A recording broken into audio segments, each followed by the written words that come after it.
Bonjour à tous, c'est Jérémy Delwiss et aujourd'hui, 4e hors-série des Tutomix consacré aux effets DJ. Alors ce hors-série va se diviser en 4 parties.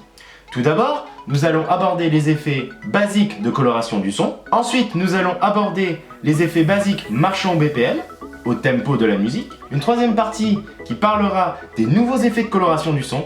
Et enfin, on terminera avec les nouveaux effets marchant au BPM, au tempo de la musique.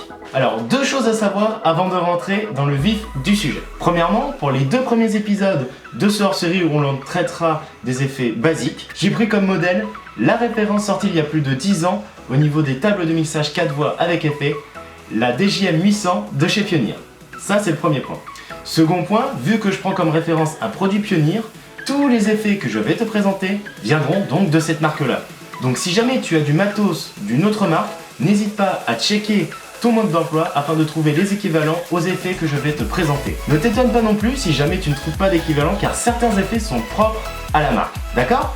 Alors pour commencer, on va se poser les questions suivantes. 1. Qu'est-ce qu'un effet ? Et 2. À quoi ça sert ?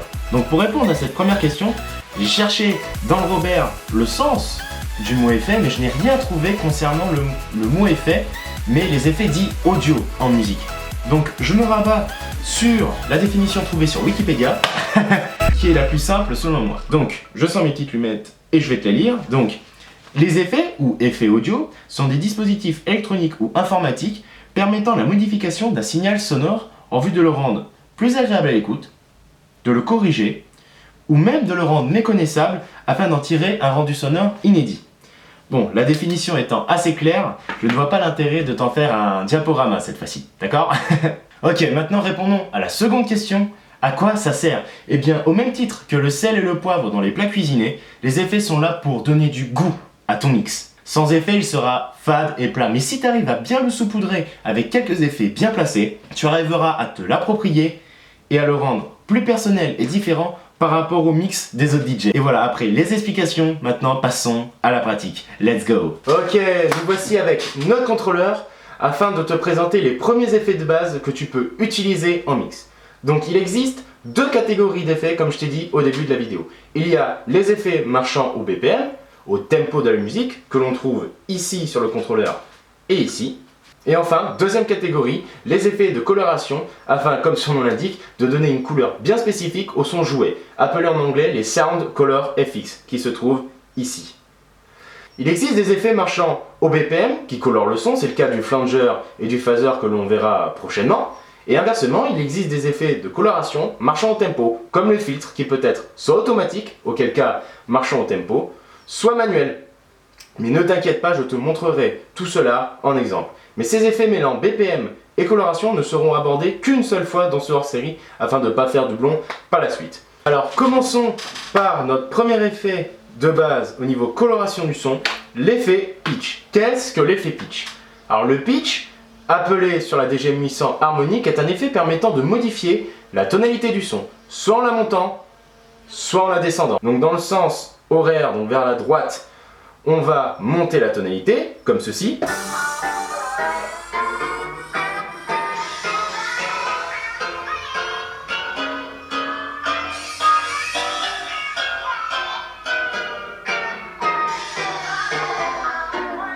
Voilà.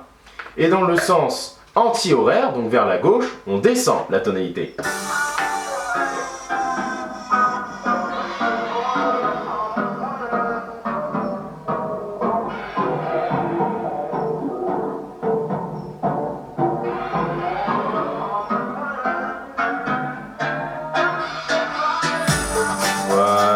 Voilà pour ce qui est de l'effet pitch. Passons maintenant au filtre. Donc, l'effet filtre élimine les bandes de fréquences du son. Dans le sens horaire, on élimine une à une les fréquences graves pour ne laisser entendre que les fréquences aiguës. On appelle ce filtre le High Pass Filter. Le filtre passe haut, en français, le filtre laissant passer les hautes fréquences. Donc ça donne ceci.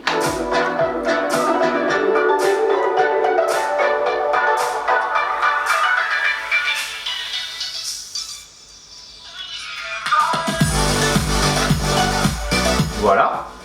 Et à l'inverse, dans le sens anti-horaire, on élimine une à une les fréquences aiguës pour ne laisser entendre que les fréquences graves. On appelle ce filtre le low pass filter, le filtre passe bas en français, le filtre laissant passer les basses fréquences. C'est parti!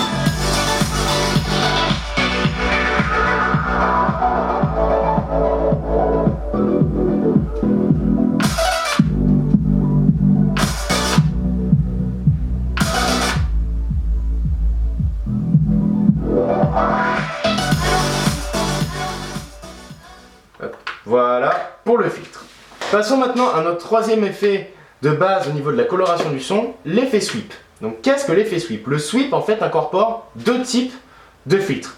Donc à la différence du filtre qu'on a vu précédemment, c'est qu'au lieu de faire un seul balayage des fréquences, des graves aux aigus et inversement, on va faire deux balayages de fréquences. On balayera les graves et les aigus en même temps jusqu'à notre référence que je vais te citer. Donc dans le sens horaire, on a le filtre passe-bande. Ici, on va couper les basses et les aigus en même temps jusqu'aux fréquences médium se trouvant autour de 1 kHz qui est notre référence. Donc ça donne ceci au niveau du sweep, au niveau du filtre passe-bande.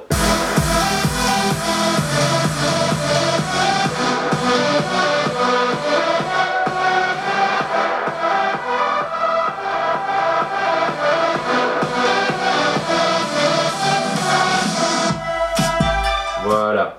En fait, le son ressemble fortement à un son de radio dans cet exemple. Second exemple, donc du coup dans le sens anti-horaire, on a ce qu'on appelle le filtre à encoche. Ici on va balayer à partir de notre référence, le 1 kHz, pour ensuite enlever les basses et les hautes fréquences en même temps. Voici ce que ça donne au niveau du filtre à encoche.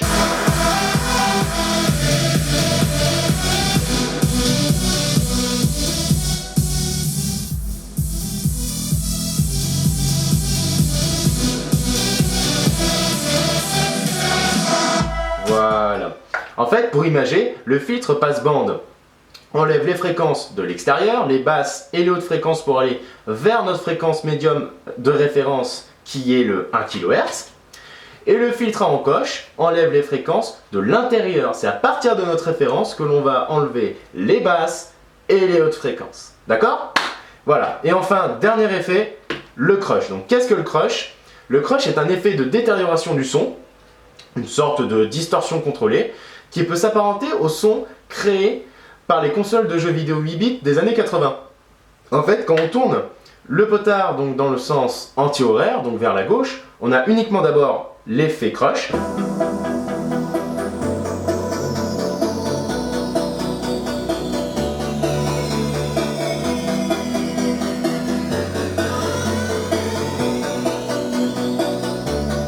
Voilà, comme ceci. A l'inverse, dans le sens horaire, on a l'effet crush avec un filtre passe-haut en plus, un high pass filter.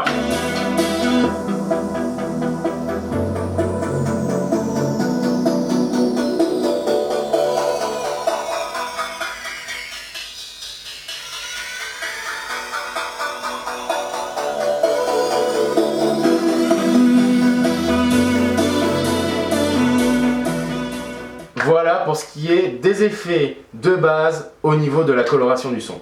Et voilà, ça est terminé de ce premier épisode de ce hors-série consacré aux effets DJ. Alors n'hésite pas si tu as des questions, des remarques ou des suggestions pour les prochaines vidéos à m'en faire part dans la rubrique commentaires qui se trouve juste en dessous. Je t'y répondrai avec grand plaisir. N'hésite pas aussi à liker la vidéo, à la partager autour de toi si elle t'a plu. Merci encore pour le soutien. Et si jamais tu veux plus de contenu, tu peux rejoindre la Tutomix Family qui te permettra tous les mercredis d'avoir du contenu exclusif. Et si tu veux la rejoindre, ça se passe dans la description en cliquant sur le lien juste en dessous. D'accord? Et on se retrouve pour la suite de ce hors-série où on parlera cette fois des effets basiques marchant au tempo de la musique, au BPM. Sur ce, je te dis bon courage, bon entraînement et à la prochaine. Ciao!